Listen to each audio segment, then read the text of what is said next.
Assalamualaikum warahmatullahi wabarakatuh. Oke, selanjutnya kita langsung masuk aja ke pembahasan materi yang kedua, yaitu mengenai distribusi frekuensi. Distribusi frekuensi adalah metode statistik untuk menyusun data dengan cara membagi nilai-nilai observasi data ke dalam kelas-kelas dengan interval tertentu. Nah, di sini ada contoh data. Ini contoh data mentah ya. Ini adalah tabel ringkasan data yang menunjukkan frekuensi atau banyaknya item atau objek pada setiap kelas yang ada. Jadi nanti bentuknya itu datanya seperti ini yang akan kita buat distribusi frekuensi. Nah, terlebih dahulu saya akan menjelaskan mengenai istilah dalam distribusi frekuensi supaya nantinya ketika kalian mengerjakan soal kalian tidak bingung dengan istilah-istilahnya. Yang pertama ada panjang kelas interval. Ini biasanya ditandai dengan CI atau P ya, simbolnya. Ini merupakan sejumlah nilai variabel yang ada dalam batasan kelas tertentu dan banyaknya kelas ini tergantung banyaknya data. Kemudian interval kelas terdiri dari dua batasan kelas, ya, yaitu ujung bawah kelas disebut batas bawah kelas dan ujung atas disebut batas atas kelas. Contohnya seperti yang ada di samping ini. Nah, untuk batas kelas bawah ini adalah nilai terkecil yang berada pada setiap kelas. Contohnya ini, nilai terkecilnya di sini ada angka 90 ya. Ini merupakan batas kelas bawah. Kemudian batas kelas atas ini merupakan nilai terbesar yang berada pada setiap kelas ya, nilai terbesar. Nilai terbesar pada kelas antara 90 sampai 99 yaitu ada di angka 99. Nah, untuk ujung bawah kelas pertama, angka 30 ini termasuk ke dalam ujung bawah kelas pertama. Kemudian untuk angka 40 ini termasuk ujung bawah kelas kedua. Angka 50 ujung bawah kelas ketiga. Angka 60, 70, 80, 90 ini termasuk ke dalam ujung bawah namanya. Ketika kelasnya ada 15 ya ujung bawah kelas pertama sampai dengan ujung bawah kelas 15. Untuk angka 39, 49, 59, 69, 79 sampai dengan 99 ini disebut dengan ujung atas kelas pertama, ujung atas kelas kedua dan seterusnya. Di mana ujung bawah ini tadi kan disebut batas bawah kelas dan ujung atas disebut batas atas kelas. Kemudian selanjutnya ada urutan kelas interval. Ini disusun mulai dari data terkecil terus ke atas sampai dengan data terbesar. Kemudian frekuensi, ini adalah jumlah atau banyaknya data yang terdapat dalam setiap kelas interval. Contoh untuk frekuensi 2 ini. Nah, ini untuk kelas interval pertama. Kelas interval pertama yaitu angka 30, nilai ujian 30 sampai dengan 39. Artinya ada 2 orang mahasiswa yang mendapat nilai ujian paling rendah itu 30 dan paling tinggi adalah 39. Kemudian ada yang namanya rentang atau range. Ini merupakan rentang kelas ya. Caranya yaitu untuk mencari rentang atau jangkauan biasanya itu adalah nilai terbesar dikurangi dengan nilai terkecil. Kemudian titik tengah kelas diperoleh dengan menjumlahkan batas kelas bawah dan batas kelas atas kemudian dibagi 2. Ada panjang kelas interval. Ini tadi kan selisih positif antara tiap 2 ujung bawah yang berurutan, misalnya ada kelas A sampai dengan kelas B. Nah, ini selisihnya ada berapa? Itu disebut dengan panjang kelas interval. Ini ada frekuensi relatif. Ini adalah frekuensi dari kelas dibagi dengan frekuensi total semua kelas dan umumnya dinyatakan dalam persentase. Seperti yang ada contoh di dalam sebaran nilai ini ya. Untuk angka 9% ini didapatkan dari jumlahnya itu kan untuk nilai A itu ada 3. Kemudian total keseluruhan ada 34. Ya, jadi untuk mencari persentase ini caranya adalah 3 dibagi dengan 34 itu adalah sama dengan 0,088. Kalau kita jadikan persentase adalah 8,8%. Nah, ini saya tulis 9 karena saya bulatkan jadi 9%. Kemudian ada grafik dari tabel frekuensi. Ini data tabel itu biasanya disajikan dalam bentuk histogram atau grafik batangan, frekuensi poligon dan frekuensi kurva. Ya, untuk pengertian-pengertiannya nanti bisa kalian baca sendiri. Ini juga sudah saya sertakan di materi yang sudah saya upload. Nah, ini contoh tabel distribusi frekuensi. Ya, yang pertama ini ada yang namanya kelas interval. Kelas interval ini contohnya adalah 41 sampai dengan 50. Ini dinamakan dengan kelas interval. Kemudian 31 sampai 40, 41 sampai 50, 51 sampai 60 dan seterusnya ini dinamakan dengan urutan kelas. Jadi ini urutan kelas pertama, kelas kedua, kelas ketiga dan seterusnya. Angka 31 sampai dengan 40 ini dinamakan dengan panjang kelas interval. Panjang kelas interval itu bisa kalian hitung ya. Jadi kalau ini contohnya 31 sampai 40 itu 31, 32, 33, 34, 35, 36, 37, 38, 39 dan 40. Berarti panjang kelas intervalnya ada 10. Kemudian ada ujung bawah. Ujung bawah adalah nilai terkecil dan ada ujung atas. Ujung atas adalah nilai terbesar di dalam setiap kelas ya. Ingat, di dalam setiap kelas. Jadi di dalam setiap kelas interval itu ada yang namanya ujung bawah dan ujung atas. Untuk banyaknya mahasiswa ada 2, 3, 5, 14 dan seterusnya. Ini dinamakan dengan frekuensi.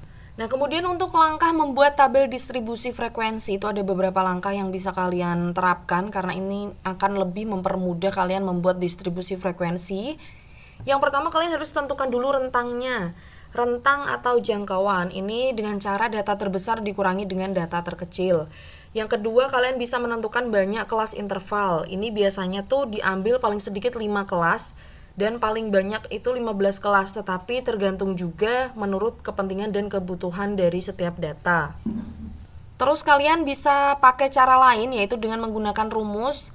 Rumusnya adalah banyak kelas sama dengan 1 ditambah 3,3 log N. N ini adalah banyaknya data, dan nanti hasil akhirnya dinyatakan dalam bilangan bulat. Yang ketiga, kalian bisa menentukan panjang kelas interval. Untuk mencari panjang kelas interval dapat digunakan rumus P sama dengan rentang atau jangkauan dibagi dengan banyak kelas. Dan yang terakhir, pilih ujung bawah kelas interval pertama. Untuk ini bisa diambil sama dengan data yang paling kecil atau nilai data yang lebih kecil dari data yang terkecil, tetapi selisihnya harus kurang dari panjang kelas yang ditentukan. Kemudian ini adalah contoh soal. Perhatikan nilai statistik untuk 80 orang mahasiswa berikut dan buatlah tabel distribusi frekuensi. Yang pertama, kalian diminta untuk menentukan rentang nilai statistik, yang kedua banyaknya kelas interval, yang ketiga panjang kelas interval, dan yang keempat adalah distribusi frekuensi. Ingat, untuk menentukan rentang itu caranya adalah nilai tertinggi dikurangi dengan nilai terkecil. Tetapi ketika datanya tidak beraturan seperti ini, jadi kalian pasti bingung untuk menentukan nilai tertingginya tuh berapa dan nilai terkecilnya berapa. Nah, langkah awal yang harus kita lakukan adalah ketika kita diminta untuk melakukan atau membuat tabel distribusi frekuensi, yaitu yang pertama kita harus mengurutkan angka-angka atau data yang sudah tersedia menjadi beraturan. Jadi diurutkan dari angka terkecil hingga angka terbesar supaya lebih mudah. Ini adalah data yang sudah saya urutkan. Ini yang belum diurutkan ya. Nah, ini yang sudah saya urutkan. Oke, ketika diminta untuk menentukan angka dari yang terkecil dan terbesar, kalian pasti bingung angka terkecilnya berapa kalau untuk menentukan rentangnya ya. Jadi kalian bisa pilih ya cara yang pertama, yaitu cara manual dari tabel yang distribusi frekuensi tadi awal itu apa adanya, kalian tuangin ke tabel seperti ini, diurutin, dicari mana yang terkecil dan mana yang terbesar. Tapi untuk cara yang kedua, kalian bisa bikin tabel pembantu di samping tabelnya, yaitu yang bertuliskan angka terbesar dan angka terkecil dari masing-masing garis gitu. Jadi untuk yang baris pertama tuh yang ini ya. Nah, ini kalian cari ya angka terbesarnya berapa dan angka yang paling kecilnya berapa. Di sini angka terbesarnya adalah 98 dan angka yang paling kecilnya adalah 48. Begitupun seterusnya sampai ke baris yang ke 2, 3, 4, 5, 6, 7, 8, 9, 10 sampai baris ke 10 sehingga ditemukan data yang seperti ini. Ya. Nah, dari sini kalian bisa urutin lagi nih, ada 98, 93, 92 sampai 88. Mana sih angka yang paling besar? Nah, ternyata angka yang paling besar adalah angka yang di 99. Berarti ini adalah angka terbesarnya dari tabel ini. Kemudian untuk tabel yang sebelahnya itu kan angka yang paling kecil. Nah, kalian urutin juga mana sih yang paling kecil itu angka berapa? Ternyata angka 35. Jadi kita bisa tahu angka paling kecilnya adalah 35 dan yang paling besarnya adalah 99. Dari situlah kita bisa menentukan rentang. Cuman memang cara ini lebih cepat. Nah, cara yang pertama tadi ini lebih lama karena kalian harus ngurutin, harus nyari mana yang paling kecil, mana yang paling besar gitu. Tapi lebih mudah kalau kalian nanti bikin tabel distribusi frekuensinya karena jadi lebih cepat ketahuannya di range angka berapa nih, angka 40 tuh di mana sih, 48 tuh di mana sih gitu. Jadi kalian bisa langsung ketemu bahwa angka 48 itu ada di baris pertama. Oke, langkah selanjutnya ketika kita sudah membuat ya atau menentukan angka dari yang terkecil dan terbesar, kita bisa menghitung yang namanya rentang. Ya, langkah kedua yaitu menentukan rentang. Caranya adalah data terbesar dikurangi data terkecil. Tadi kan kita sudah dapat ya data terbesarnya adalah 99, data terkecilnya ada 35, sehingga 99 dikurangi 35 kita dapatkan rentang 64. Kemudian langkah ketiga kita bisa menentukan banyaknya kelas ya atau banyaknya kelas interval. Rumusnya adalah tadi 1 ditambah 3,3 log n. N ini adalah banyaknya data atau jumlah data. Kalau tadi adalah jumlah mahasiswa statistik itu ada 80, maka kita hitung log 80. Log 80 ketemu 1,9031. Nah, ini kita sepakatin aja bahwa yang dipakai adalah 4 digit dari perhitungan yang ada di kalkulator. Jadi misalkan hasilnya 1,903123 ya, diambil hanya 1,9031 sehingga didapatkan hasil 7,28. Nah, di sini saya bulatkan ke bawah yaitu jadi 7 ya, pembulatan. Ketika atau karena kelas interval dibulatkan ke bawah, maka selanjutnya panjang kelas ya, langkah keempat ini bisa dibulatkan ke atas seperti contoh di sini. Oke. Nah, langkah keempat kita bisa menentukan panjangnya kelas. Caranya adalah rentang dibagi dengan banyaknya kelas, yaitu 64 dibagi dengan 7 hasilnya ada 9,14. Ketika tadi kelas interval sudah saya bulatkan ke bawah, maka panjang kelasnya saya bulatkan ke atas, yaitu P-nya adalah 10. Tapi bisa juga ketika nanti kelas interval kalian bulatkan ke atas, maka panjang kelas harus dibulatkan ke bawah. Jadi supaya nanti hasilnya itu sinkron, ya. Kemudian langkah selanjutnya kita bisa memilih ujung bawah interval pertama. Ya, pilih ujung bawah interval pertama. Caranya mengambil data terkecil atau data yang lebih kecil daripada data terkecil, tetapi selisihnya kurang dari panjang kelas yang sudah ditentukan. Oke, bingung ya? Nah, ini adalah caranya ya. Data terkecilnya tadi berapa? Ada 35. Untuk menentukan ujung bawah interval pertama, kita ambil data yang lebih kecil dari data terkecil. Data terkecilnya kan 35, kita ambil data yang lebih kecil dari angka 35. Bisa contohnya adalah 30 ya, atau 32 bisa, 25 bisa, maksimalnya 25. Kenapa? Karena selisihnya harus kurang dari panjang kelas yang sudah ditentukan. Tadi panjang kelasnya ada berapa? Panjang kelasnya ada 10. Maka untuk menentukan ujung bawah interval pertama maksimal adalah 25. Karena 35 kurangi 10 adalah 25. Ya. Jadi, kita menentukan ujung bawah interval pertama itu selisihnya tidak boleh kurang dari panjang kelas yang sudah ditentukan. Kalau kita ambil angka 30 ini sudah pas karena dari 35 ke 30 kan selisihnya hanya 5 nih. Nah, itu kan masih kurang dari panjang kelas yang ditentukan. Jadi, angka 30 ini bisa dipakai buat ujung bawah interval pertama. Nah, sebelum daftar sebenarnya dituangkan dalam bentuk tabel distribusi frekuensi, maka kita bisa membuat daftar penolong dulu yang berisikan kolom tabulasi. Untuk menentukan batas bisa menggunakan cara manual atau rumus. Untuk rumusnya adalah batas bawah ditambah dengan panjang kelas dikurang 1.